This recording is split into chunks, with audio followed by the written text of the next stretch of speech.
Olá pessoal, sejam bem-vindos a mais uma videoaula do meu canal do YouTube Anatomia com o Professor Carlão. Sejam todos bem-vindos. Hoje a nossa videoaula é sobre um assunto de neuroanatomia, onde eu vou trabalhar com vocês sobre o diencéfalo, especificamente sobre o hipotálamo. Então, esta videoaula é uma sequência de 3 videoaulas sobre o diencéfalo. Lembrando que o diencéfalo é a parte 3 de uma sequência de vídeos sobre o diencéfalo. Então a parte 1 foi sobre o tálamo, a parte 2 foi sobre o epitálamo e a parte 3 é sobre o hipotálamo. Porém, sobre o hipotálamo, esta videoaula específica é a parte 2, onde eu vou trabalhar com vocês sobre os núcleos hipotalâmicos e suas funções.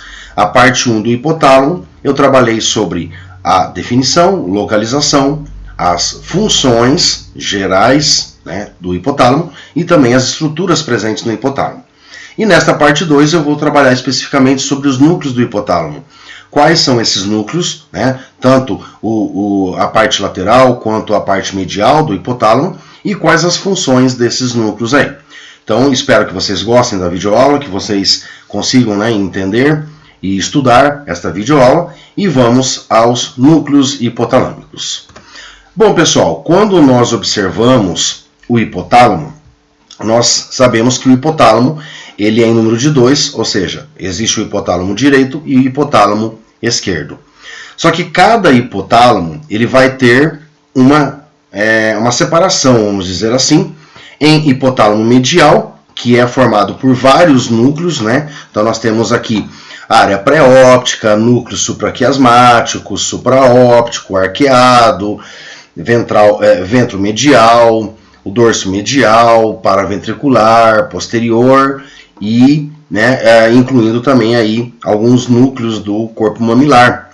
E depois, quando nós falamos do hipotálamo lateral, ele é um único núcleo só, ele é uma única região do hipotálamo ali, que é o hipotálamo lateral.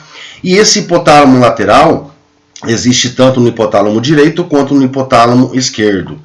A gente tem que entender o que seria medial e lateral. Nós temos 2 hipotálamos, um direito e um esquerdo. E bem no meio dos 2 hipotálamos existe um espaço, uma cavidade, chamada de terceiro ventrículo. Então significa que esses núcleos chamados de mediais estão mais para o meio do corpo. Então, se nós imaginarmos uma linha bem no meio do nosso corpo, pegando aí esta cavidade, que é o terceiro ventrículo, esses núcleos aqui estão voltados para o meio do corpo. Por isso são chamados de hipotálamo medial, ou núcleos mediais do hipotálamo. E este núcleo lateral está voltado mais para lateral, ou seja, está mais para fora, vamos dizer assim, desse meio do nosso cérebro, que é essa cavidade, o terceiro ventrículo. Tudo bem, pessoal? Quando nós observamos o hipotálamo medial, especificamente, ele é subdividido em região anterior, região supraquiasmática, região tuberal e região mamilar. Como que seriam isso? Olha, é muito simples de vocês observarem isso. Região anterior é formado por esses 2 núcleos aqui, ó.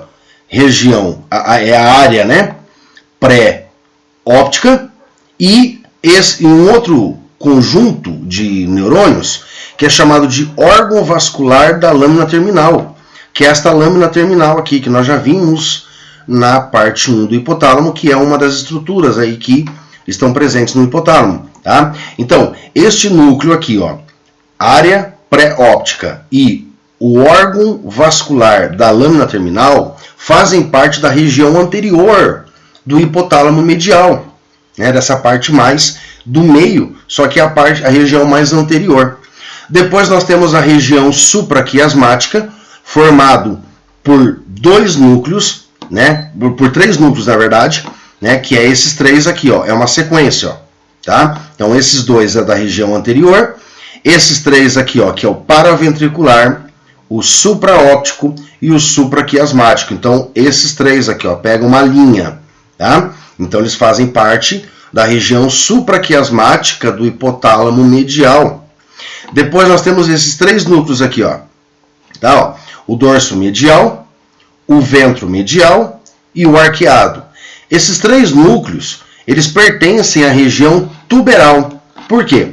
Porque pega, né, eles estão bem em cima aqui, ó, do túber cinéreo, que se conecta com a glândula hipófise aqui embaixo, ó, túber cinéreo, tá? Então esses 3 núcleos aqui vão ficar aqui, ó, tá? Ó. Então aqui eu vou ter o dorso medial, mais embaixo aqui eu vou ter o ventro medial e mais aqui, né, no infundíbulo aqui, eu vou ter o arqueado. Então eles fazem parte da região tuberal.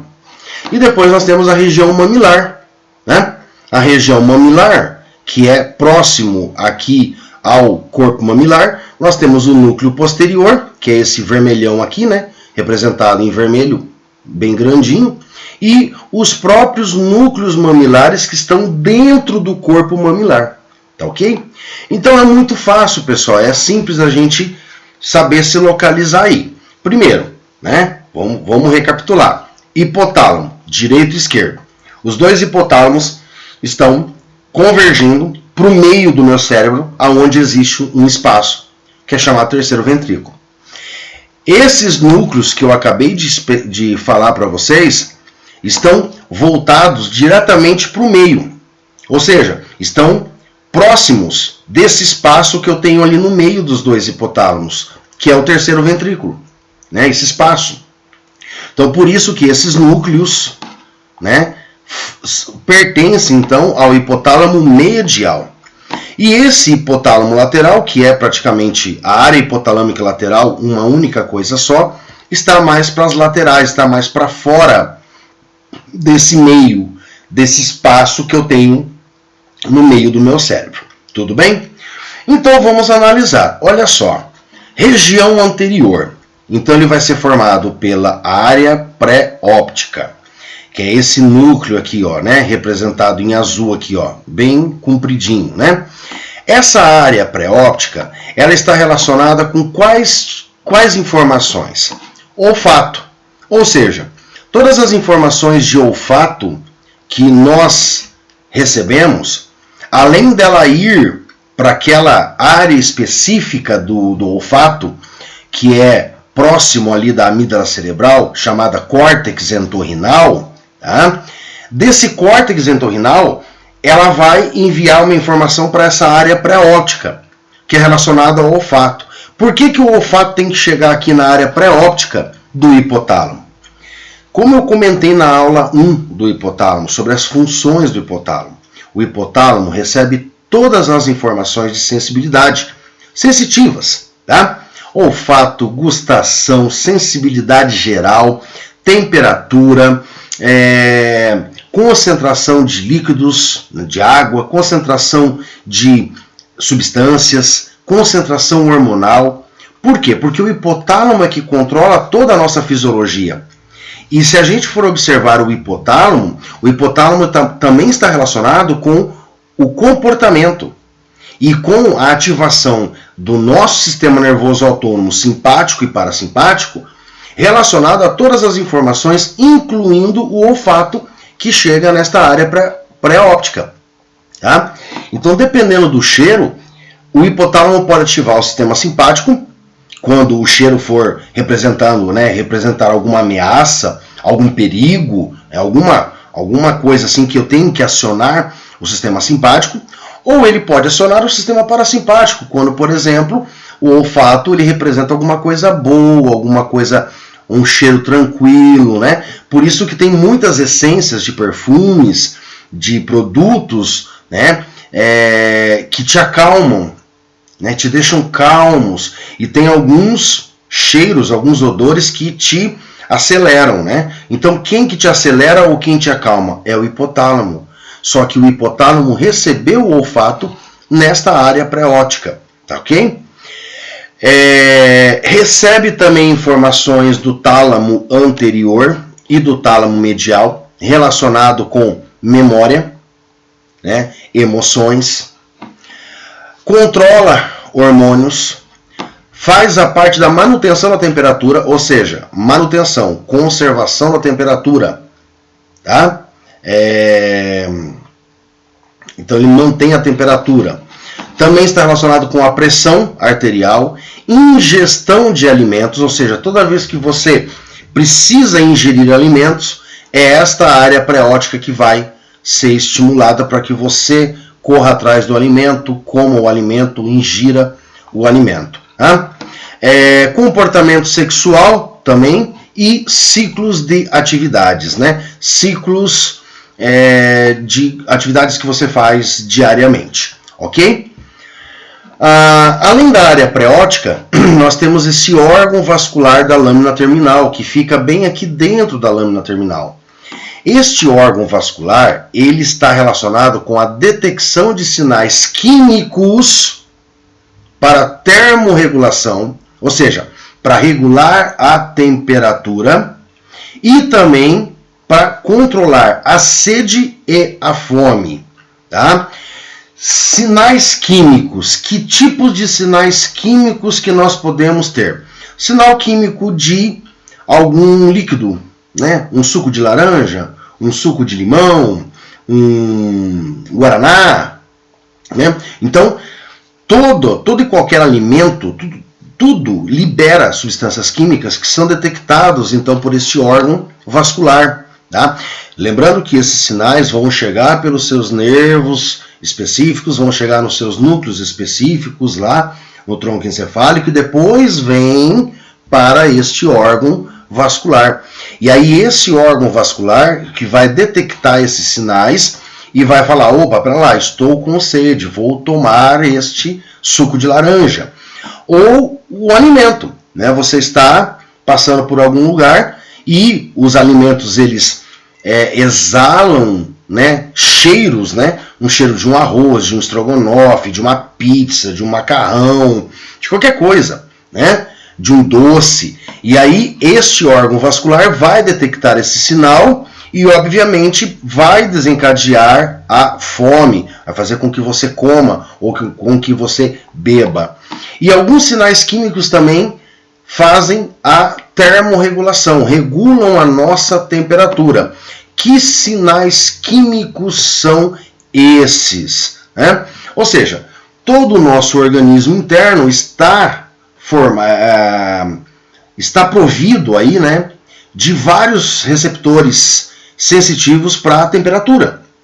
Então, automaticamente, qualquer sinal que envie uma informação para esse órgão vascular e fale, opa, para lá, a temperatura aumentou ou a temperatura diminuiu. Então, vamos ter que regular a minha temperatura aí, ok? Então, este órgão vascular da lâmina terminal está relacionado especificamente com esses sinais químicos para manter a minha temperatura, para estimular a minha sede e a minha fome, ok? Depois da região anterior, então nós já vimos esses dois núcleos, tanto a área pré-óptica quanto o órgão vascular da lâmina terminal. Vamos para a região supraquiasmática, que é formado por 3 núcleos: o paraventricular, o supraóptico e o supraquiasmático. Tudo bem? Bom, o que acontece? Supraóptico, tá? Que é esse azulzinho aqui, ó, certo? Supraóptico. Ele apresenta neurônios magnocelulares, ou seja, neurônios maiores, neurônios grandes, quando comparado a outros neurônios, tá? Esses neurônios produzem o ADH, tá? Que é a vasopressina, que é um tipo de hormônio, vasopressina, que vai depois ser liberado na parte posterior da hipófise e vai em direção aos rins, fazendo com que a água que foi retirada do sangue, filtrada pelos rins, retorne novamente para o nosso sangue e vai estimular também o rim a eliminar menos quantidade de água. Quando este hormônio ADH ele é liberado, esse vasopressina ele é liberado, significa que o nosso hipotálamo já percebeu que a quantidade de água no organismo está baixa. Então, automaticamente, eu tenho que fazer o quê? Preservar a quantidade de água que eu já tenho, que eu ainda tenho no meu corpo. Eu não posso eliminar mais água ainda, sendo que eu estou com pouca água, certo? E automaticamente, ele vai estimular a sede, Porque esse núcleo, ele recebe informações de, opa, lá, qual a quantidade de água? Manda lá para o supraóptico lá. Opa, tá com pouca água, né? Então, vamos fazer o seguinte, vamos estimular a sede. Não é só ele que vai estimular a sede, né? Lembrando que ele é o órgão vascular, depois nós vamos ter o ventro medial, o paraventricular também vai estar estimulando aí. Então, eu tenho, né, esses órgãos aí, esses núcleos estimulando a sede, né? Mas os mais principais é o supraóptico e o órgão vascular que estimulam a sede, tá? De acordo com a informação que eles receberam do nosso organismo, que a quantidade de água está baixa. E além de estimular a sede, ele produz esse ADH, que é o vasopressina, que vai dizer para o meu rim, pera lá, a quantidade de água está baixa, vamos conservar essa água, e o que você já eliminou, rim, né, tirou do sangue para formar urina, absorve aí a maior quantidade que você puder absorver, porque o organismo está com pouca quantidade de água. Tudo bem? Então o supraóptico está relacionado basicamente com essa questão da quantidade de água no organismo. O paraventricular, que é este maior aqui, né, que está representado em vermelho, ele é um neurônio, um núcleo, né, que é formado por vários neurônios que apresentam, né, a produção de ocitocina, que é um hormônio também, né, que está relacionado com várias funções do nosso organismo, ok? Estimula a sede também, né? Então nós temos o paraventricular que também vai estar estimulando a sede. Né? Se conecta também tanto com a neuro quanto com a adeno hipófise, né? Então acaba liberando a ocitocina, que vai para a parte posterior, que é a neurohipófise, mas também, né, produz outros hormônios liberadores que acabam indo para a adenohipófise, né?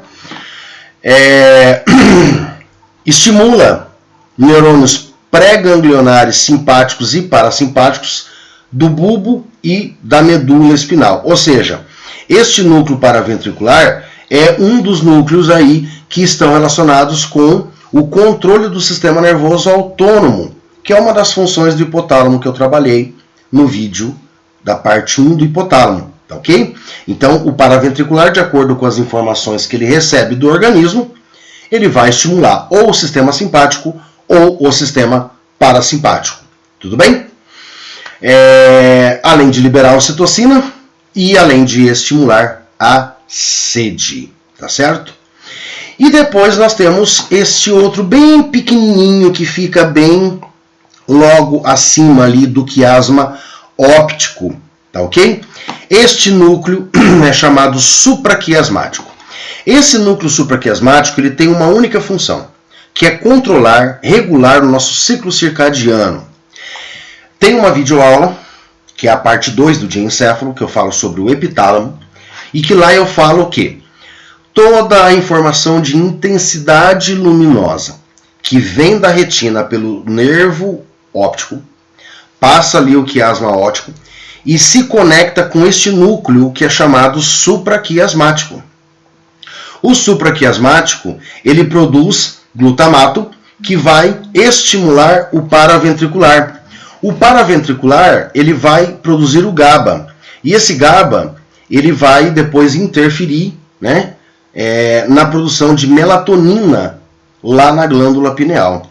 Ou seja, o supraquiasmático, este núcleo supraquiasmático, detecta intensidade luminosa. Ou seja, ele só vai ser ativado quando tiver a entrada de intensidade luminosa.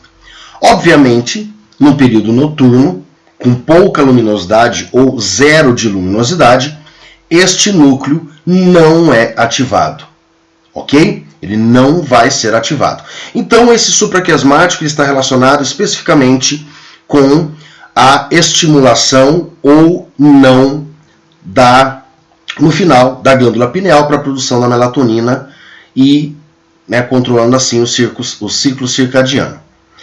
Se vocês quiserem saber um pouco mais sobre esse vídeo, procurem lá no meu canal do YouTube, na playlist de encéfalo, a parte 2 que fala sobre o epitálamo, e lá está explicando certinho a estimulação do supraquiasmático, estimulação do paraventricular, inibição dos neurônios pré-ganglionares parasimpáticos e tal, né? Então lá está bem explicando certinho como que produz ou não melatonina, ok? Aqui o objetivo é que vocês saibam que o supraquiasmático está relacionado com o ciclo circadiano, ou seja, é somente estimulado quando há a entrada de intensidade luminosa.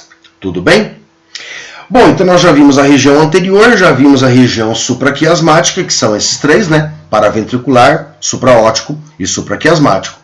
Agora nós vamos para a região tuberal, que é formada também por três núcleos: o dorso medial, o ventro medial e o arqueado. Dorso medial, ele está relacionado com o ventro medial, ou seja, então eles apresentam uma conexão, né, recíproca aí, e está relacionado também com praticamente as mesmas funções que o ventro medial. Então, o ventro medial, né, ele recebe informações pela estria terminal, pelo fórnix, do globo pálido, que é dos núcleos da base, né, e ele está relacionado em estimular hormônios liberadores que vão se conectar com a adenopófise, que é a hipófise anterior, relacionados à produção de hormônios do crescimento, da maturação, da reprodução, né? Ou seja, produção de hormônios estrógeno, testosterona, progesterona, né? Gonadotróficos, né? Ou seja, né?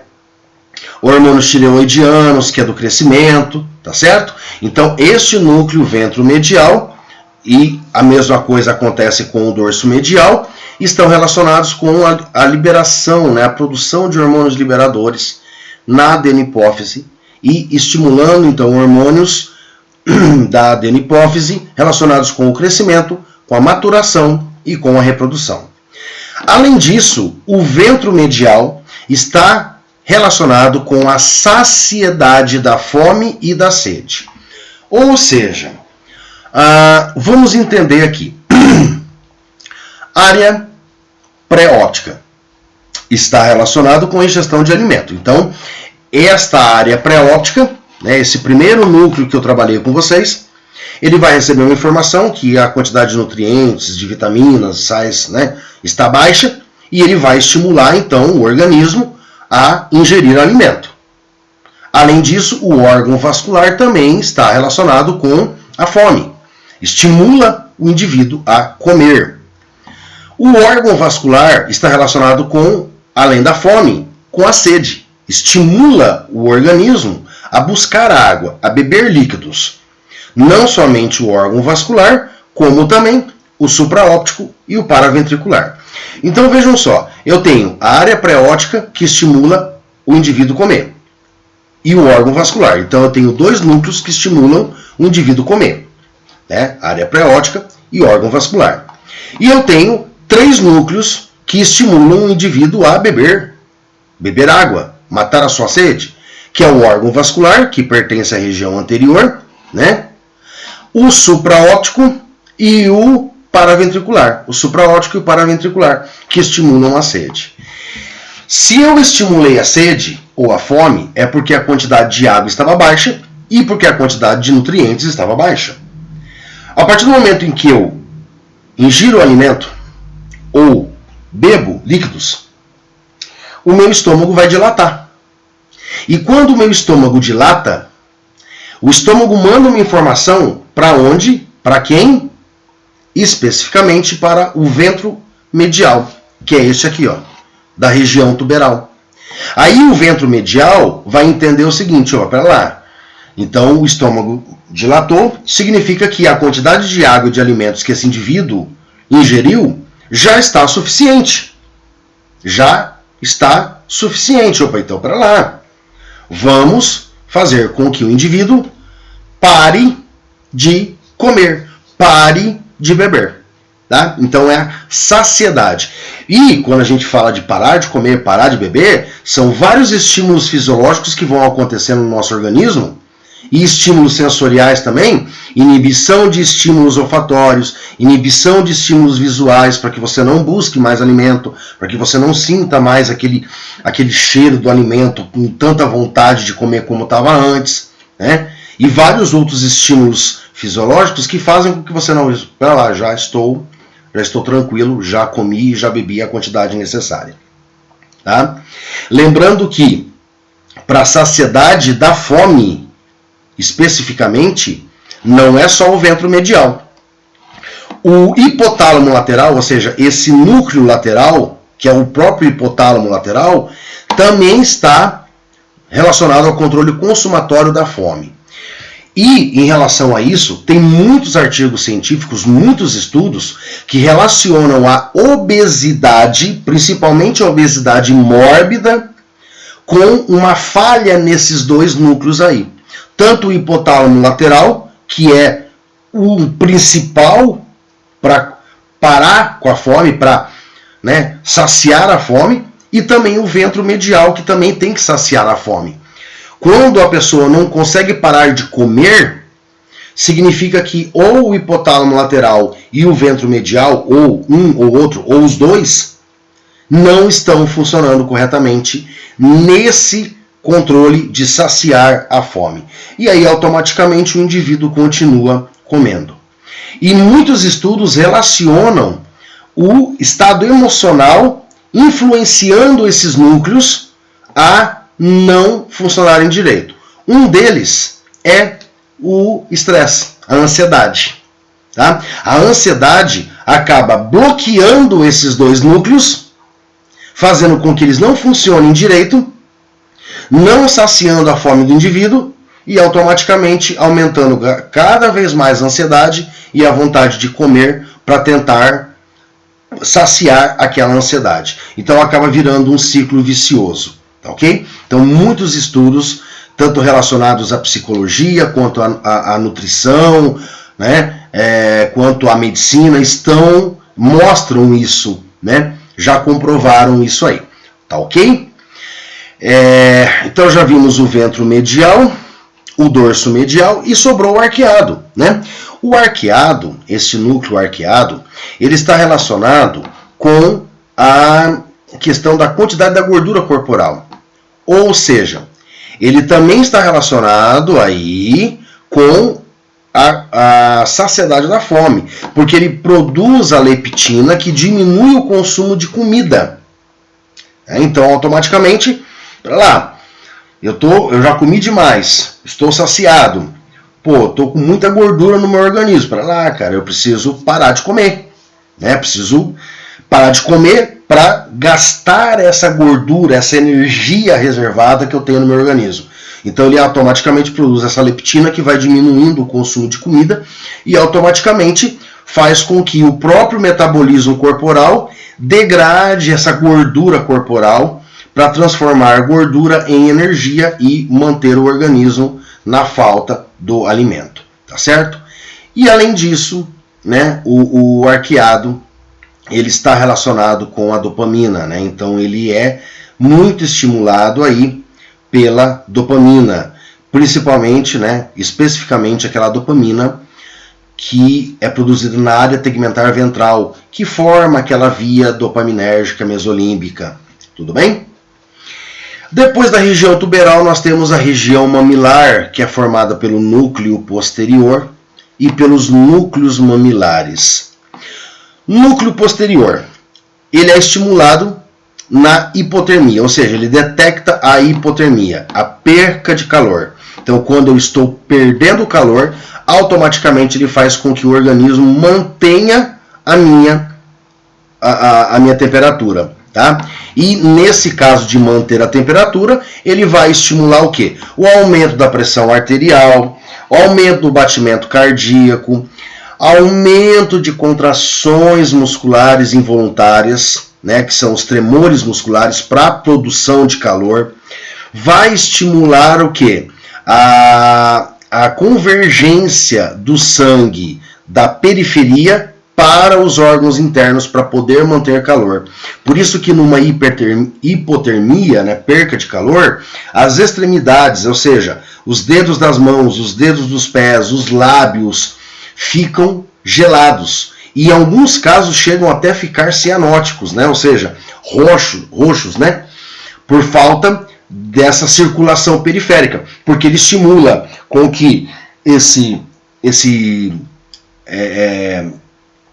sangue periférico, essa circulação periférica, redirecione uma maior quantidade de sangue para os órgãos internos. Porque se eu estou perdendo calor, eu preciso preservar meus órgãos internos e não necessariamente as minhas extremidades. É dessa maneira que o nosso cérebro interpreta, tá ok? Não que as extremidades não sejam necessárias, elas são, mas o nosso cérebro, ele prioriza os órgãos internos, que são os órgãos vitais para a manutenção, para a sobrevivência do organismo, né?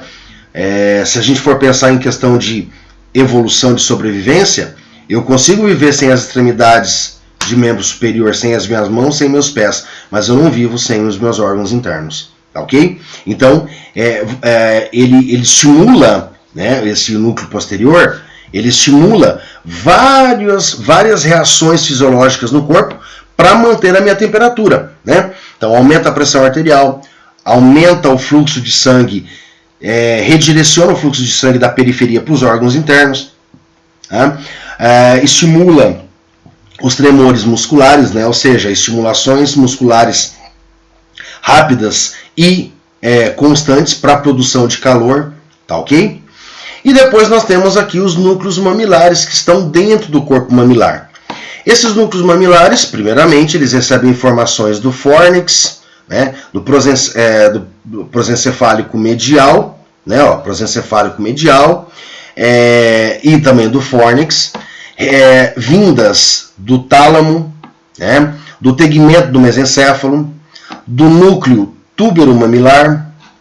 E a função desses núcleos mamilares é regular os comportamentos de alerta durante o acordar, o despertar e a vigília. Ou seja, tanto quando eu estou despertando, estou acordando, quanto eu já estou acordado. Tá? Acaba também, né, sendo estimulado, né, produzindo aí também, estando relacionado com a histamina, tá certo? Então ele está muito relacionado com esses comportamentos, né, comportamentos emocionais, não só de alerta, mas todos os comportamentos emocionais acabam chegando aqui nos núcleos mamilares, e dos núcleos mamilares vai em direção ao núcleo anterior do tálamo e depois para o córtex cerebral, tá certo? E depois a área hipotalâmica lateral, como eu também já comentei, falando, né, sobre a questão da saciedade da fome, junto com o arqueado, com o dorso medial e com o ventro medial. A área hipotalâmica lateral é o principal, vamos dizer assim, o núcleo que controla a saciedade da fome, né, que estimula o indivíduo a parar de comer, porque ele já comeu a quantidade, já ingeriu nutrientes na quantidade necessária. Tudo bem, pessoal? Muito bem.